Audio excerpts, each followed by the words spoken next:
The Briefing, a co-production of The Appeal and Now This. I'm Jay Willis. Today we're discussing what public defenders need to ensure that everyone has equal access to justice. As you are probably aware, public defenders represent people in criminal court who can't afford an attorney. In some places like New Orleans, 85% of people involved in the legal system are provided with a public defender. Although public defenders handle hundreds of cases at a time, they're typically provided only a fraction of the resources that their offices would actually need in order to provide basic representation. And when we talk about access, this doesn't just mean pay. We're talking budgets, resources, personnel, everything that goes into presenting a really robust defense. And this matters for reasons that are bigger than just any one individual case. Public defenders can be some of the first people to uncover instances of police misconduct or brutality while defending their clients. Cops often treat people facing criminal charges like they're already guilty, and public defenders are sort of the first line, first responders in responding to these crises. And since many of the worst COVID-19 hotspots are jails and prisons, public defenders also know that these days, pretty much every sentence, every case could be a death sentence. And despite playing a key role in responding to these crises of the pandemic and the police brutality, public defense is chronically underfunded just about everywhere. So today we're joined by Richmond City Council member Stephanie Lynch, who has been pushing for increased funding to public defense in Virginia's capital. We have Jonathan Rapping, founder and president of Gideon's Promise, and author of the new book on the role of public defenders in the criminal justice reform movement. Also joining us is Derwin Bunton, Chief Public Defender of the New Orleans Public Defenders, and Raj Jayadev, a community organizer and MacArthur Genius recipient, who will tell us a little bit more about his work later. Folks, thanks to all of you for joining us. And Councilmember, I'd like to start with you. You were a social worker before you were elected. Tell us a little bit about the challenges that Richmond Public Defenders are facing. And then separately, how much more funding do you think that office needs in order to reach the sort of levels of effectiveness that we would like to see? What's the scale of the change we're talking about here? Yeah, and thank you, Jay, so much for having me on, for covering this very, very important issue. Our public defenders here are social workers. Many of our public defenders are taking on and grappling with issues in the community that they may have not gone through formal training for, right? Homelessness, drug addiction, mental health issues. There's a variety of, I think, social challenges that our clients are dealing with, and we are asking our public defenders to do so much. The pay disparity between our office of the prosecutor and the office of the public defender is about $7 million, $6.8 million. We fund in Richmond, we chose to fund or supplement rather $6.8 million out of our general fund revenue, above and beyond what the state provides, and that obviously bleeds into our retention issues, the quality of public defense that we can offer our very most vulnerable community members. And so we are trying to achieve pay parity and at least give equal supplement out of our budget so that we can keep our very best and brightest in our public defender's office. Thanks. I want to return to some of that, a little bit of that budget fight later, but for now I'm going to turn to Derwin. I know you've been working on a long battle for budget equality in New Orleans, where the City Council voted last month to increase the funding for the office. Obviously a key step towards budget parity. What will this new ordinance do exactly, and how will it change your day-to-day work? Thanks, Jay, and thanks for having me on the show. The parity ordinance that we were able to pass is the culmination of a lot of work with a lot of great folks. And it wouldn't have happened without partnering with our community and being able to make the case over these last 10 years that we needed to have we needed to be closer to parity in order to do our job in the criminal legal system. So what it will do is it's going to close the gap. It won't eliminate it. but it is going to close the gap significantly between resources we receive and resources the prosecutor receives. The parity ordinance demands that the city provide 85% of the same appropriation they give to the DA to our office. And historically, it has ranged from $0 to our office before I became chief to about 1/6 of what is given to the district attorney here in New Orleans. And as you might imagine, it creates a real disparity in resources and our ability to put on a case and represent the poor people who come through the criminal legal system. So what it's going to do is give us the ability to add resources, add staff, like more like investigation staff, be able to provide better access to experts as well, and more robust representation for the poor people in New Orleans. So we're excited about what the future holds with that parity ordinance. Thanks. I want to ask two follow-up questions about that. The first of all, you mentioned that previously sometimes the amount of money you'd been getting had been zero. That seems bad. Where did that money come from, if not from the city? And then secondly, you said that you're up to 85% of what's allocated to the prosecutor's office. I imagine you would like that number to be higher. But my question is sort of, what's the justification for stopping at 85%? Why is public defense entitled to be 85% as good as the prosecutor's side? Well, both are good questions. The way the funding works in Louisiana, in our criminal legal system, we have a user-paid criminal legal system, which we've been criticizing and trying to reform as well for the last 10 years. And what that means is we rely heavily on fines, fees, and costs paid by our clients as they go through the system. The joke is your public defender, your defense depends on how many traffic tickets are issued in a year. It's actually not a joke, because traffic court is the highest volume court and usually the biggest funder for public defense statewide. And statewide, about 2/3 of public defender budgets are made up of these fines, fees, and costs.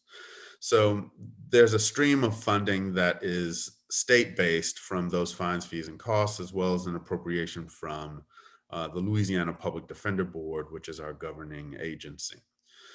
But then there's the local funding.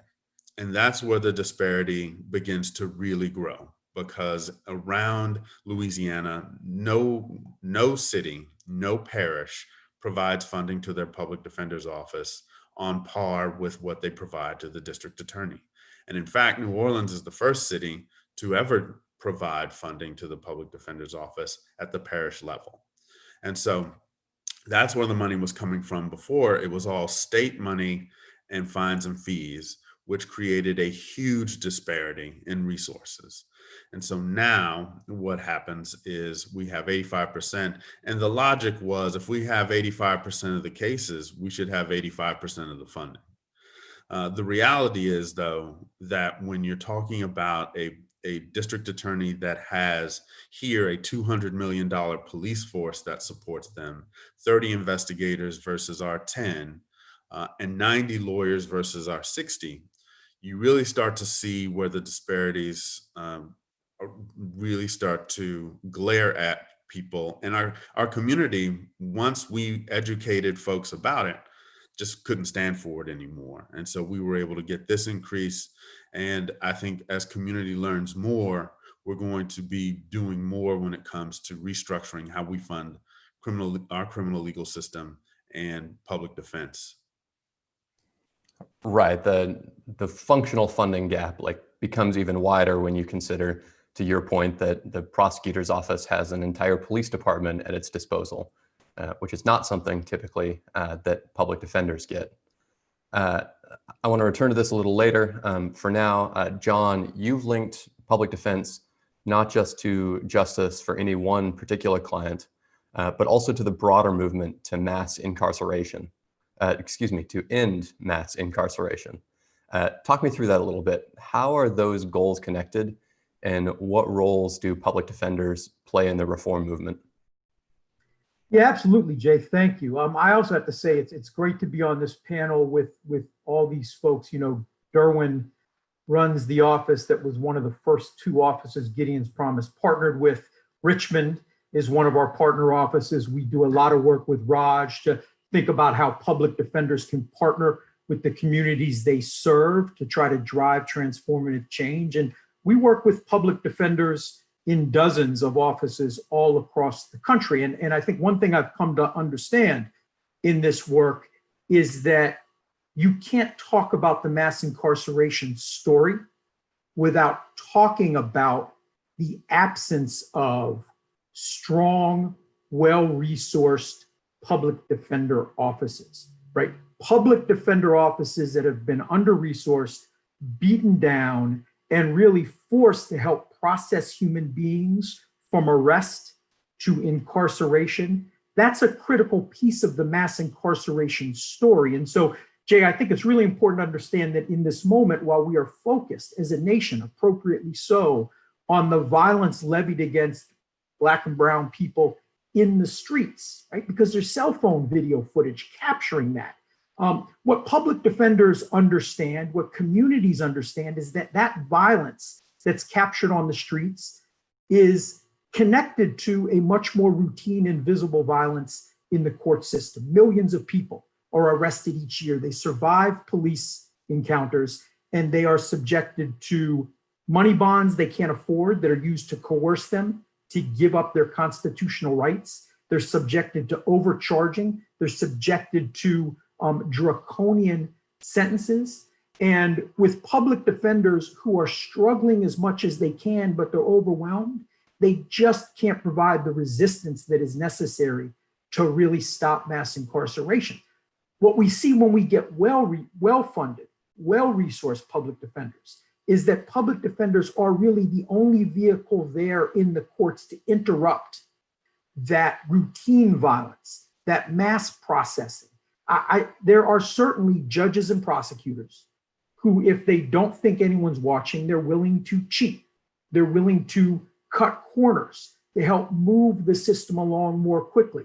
Good public defenders check others who cheat. They point that out. They shine a light on wrongdoing in the system. But there are even more judges and prosecutors who are well-intentioned, but they've been shaped by a system that has taught them that they're dealing with case files, not human beings, right? They have become resigned to the processing. And where public defenders are critical is it's public defenders who come in and learn the stories of those people, who share those stories, who amplify the humanity, and who really help well-intentioned judges and prosecutors understand the people behind the cases.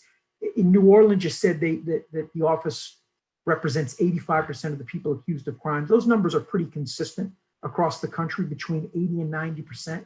And when you understand that public defenders represent 80 to 90% of the people in the system, you understand that collectively, when they're partnering with communities, they are the vehicle to amplify that collective voice, humanize the system, and change a narrative that causes us to become numb to a routine processing that fuels mass incarceration.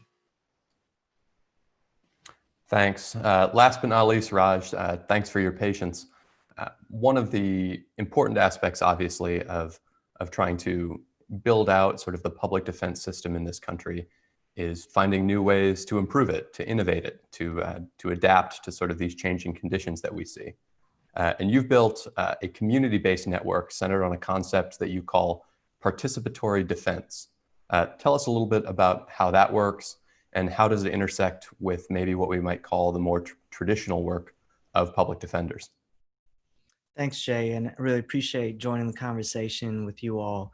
So yeah, I'm an organizer with an organization called Silicon Valley Debug in California, and we coordinate a national participatory defense network, which is community organizations in over 30 cities across the country, partnering with a lot of the Gideon Promise public defender offices, and of course, Derwin and New Orleans. And it's about communities that are looking to fight back against mass incarceration in a tangible, proximate way, in the sense of all across the country, there's community touchstones whether they're community organizing groups or religious organizations or youth centers that have loved ones, members, congregants that are stripped from them and their community because of prosecutors, judges, and the court system incarceration. And we were tired of seeing that separation and that devastation. And as organizers, we weren't necessarily trying to become pseudo lawyers. What we wanted to do was speak from the authority and intelligence of family and community on how we could bring our organizing ethos to a court system that had been really insulated from community pressure and allowed to sort of strip people of their rights and lock them in cages. And so we wanted to penetrate those walls. We became irreverent to this idea that only lawyers can make changes in the courtroom. And so we created an organizing model that we call participatory defense, which is a methodology for families whose loved ones are facing criminal charges, people themselves who are facing charges in their communities, on how they could partner with their public defender to impact the outcome of that specific case, but also collectively change the landscape of power in the courts. And I think what I'd say in terms of the context of this conversation is, to Derwin's point, for the most part, the community knew very little about the role and the position of public defenders. And that's partly, I'd say, because public defenders have been traditionally sort of insular and haven't necessarily talked about the battles that they fight in the court. But it's also because of this overwhelming sort of resounding occupation of the public imagination by prosecutors controlling what the public safety narrative is. And so while the reality feels different on the ground, the reality feels different in the courtroom for public defenders, what we needed to do if we really did wanted to free people and liberate people from those cages is we had to create tangible relationships between public defenders' offices that are representing almost everyone that is facing a criminal court case that we know, with the community organizing power that could flex externally to extend and sort of grow the defense team around somebody. And what we found was public defenders also felt that one of the resources that they lacked wasn't just money, it was the community support. And it was the strategic power of community to challenge the prosecutorial strategies. And it was being able to challenge not just the specific cases, but the rules that govern the court. And so when you have a movement on the street that is now really reaching new heights in terms of fighting for DA accountability, bail reform, and sentencing reform, and at the same time, you have a parallel track of public defenders fighting these battles individually, case by case, line by line, individual by individual. If we could combine these two, that's where we're seeing really transformative change. And so what I would say is public defenders should be seen as an extension of the movement on the street, the movement to end mass incarceration, rather than an extension of the system themselves. And when you see that synergy, that's when you see people come home from acquittals at trial, from charges getting dropped, people inside feeling they have a full collective team of attorney, public defender, and resource community, so they don't have to take that first plea deal. Look, the reality is in my county, in Santa Clara County, which is representative of a lot of other counties across the country, we have a plea rate that's north of 90%. That's not by accident. It's not because of the failure of public defenders. It's because of mandatory minimums. It's because of the racism that is endemic to the system. It's because of the extra resources that DAs and judges have. And so what we have is the power to organize as a community, and with public defenders being on the front lines and giving us information as the patterns they're seeing, we could organize and launch campaigns to change those rules, to win bail reform, to hold prosecutors accountable, and individually also free our loved ones so that we could grow our movement on the streets. Thanks very much. I want to ask a couple questions sort of to the panel now, and I will do the thing where I expand my Zoom view so I can see all of you. I know it can be kind of hard to figure out when to talk, when someone else might be, but if you raise your hand while someone else is talking, I'll know to go to you or move on to something else. But as we talked about with Councilmember Lynch, in Richmond, public defenders make 40% of what their prosecutor counterparts make because the city doesn't supplement public defender pay to the same extent that it does prosecutor pay. And then we've also seen just some of the really practical, terrible problems facing public defenders as a result of how sort of bare bones this infrastructure is. So in Louisiana, a Lake Charles public defense office was destroyed by Hurricane Laura. The public defenders were left without homes and also searching for their clients and their records. I'll ask all of you, how does the lack of funding impact the ability of public defenders to do their jobs? What parts of mounting, again, what we would call a robust defense, what slips through the cracks as a result of these different investment levels? I'll ask Derwin first, but I'll kick it around after that. Well, thanks, Jay. I think the question comes up a lot of times when we're doing our advocacy, and we'll have adversaries who lob the criticism at me and others. This is pretty routine, that we're fighting for a Cadillac defense. That's why we want this money. We want a Cadillac defense. And my response has always been that there is no such thing as a Cadillac defense. Tell me what I'm asking for that is extra, right? Like, I want an investigator. I want the ability to investigate a case. The court says that's a right I have, that's a right my client has. Is that Cadillac? I want the ability to employ experts to help juries and the court understand the complicated issues in a case. Is that Cadillac? Because the DA does that too. Is that Cadillac? I want my attorneys and staff to be paid appropriately and make a living wage. Is that Cadillac? So at the end of the day, there is no such thing as Cadillac justice. There's justice and there's injustice. And the more you support and fund these horrible disparities that are based and rooted in a mindset of oppression and many times an overt history of racism, then you are doing wrong by our tenets of justice. And so what we lose in these resources is the ability to hold up our end of the bargain in the system. That is, protect innocence, fight for our clients, and hold power accountable. And when we get those resources and we're able to do that, it is a force multiplier that keeps us more closely aligned with real justice, real fairness, and real equity in our system. Thank you. I also want to ask about, and I'll open to whoever raises their hands first, so don't everybody jump at once, please. But I'd also like to discuss a little bit more the connection between public defense and public health. And that's something that we're all thinking about, not only in the context of the pandemic, but as we've touched on a couple times in this conversation, the crisis of police brutality, primarily against Black and brown people in our streets. How does ensuring that poor people have adequate defense in a criminal case support sort of a much broader sense of community stability and success?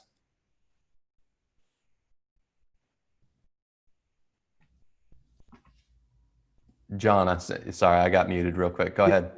So I'll jump in with some thoughts. I'm interested in what other people think as well. I mean, clearly in this moment, the pandemic, coupled with a national awareness of the racial oppression that is going on in this country, has us focused on the fact that our criminal justice system does violence to vulnerable people. We see now that people in jail are not just subjected to the dangers that jails have always carried, but now they've become petri dishes. They're literally death traps. We see now that police abuse, overly aggressive policing is real. But I also think it's important to understand that everything that's happening right now that we're focused on, because there's a pandemic, because we're in our homes, because we're watching the news, we can't go out and do other things, that all was existent a year ago. And it'll be existent a year from now.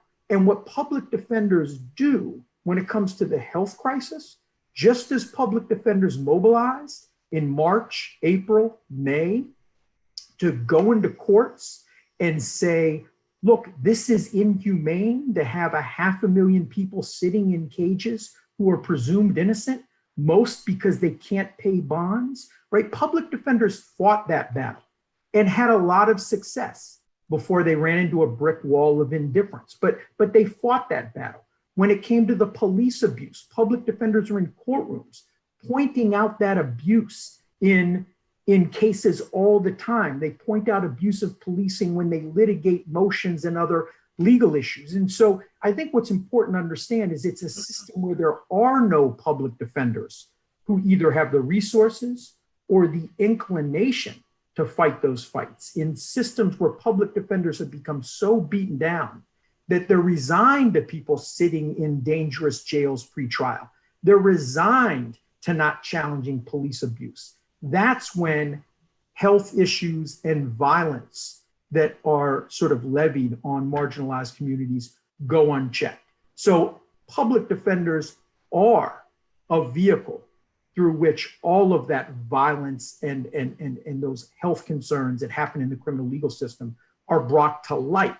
We certainly need more judges and prosecutors to listen, to become more compassionate, but public defenders are pushing every day for that. And without them, we wouldn't have the successes that we've seen so far. I have to say, in New Jersey, you know, the public defenders litigated and got over 1,000 people released from jail in the beginning of that pandemic. That's one example of how public defenders who are fighting can really help address this public health crisis. Thanks. I know we're coming to the bottom of the hour. I've got two more questions I'd like to ask. The first is to you, Raj. You mentioned earlier in your answer how community investment in a public defender's office can really be a force multiplier, right, for the efficacy of that defense and then the impact on the community. What challenges do you face in sort of quantifying that? That's the word I'm looking for. When you're trying to make pitches to scale this up, to argue for the program's efficacy, how do you show folks that this is money, this is time, this is resources that's being invested well and that's having a real impact?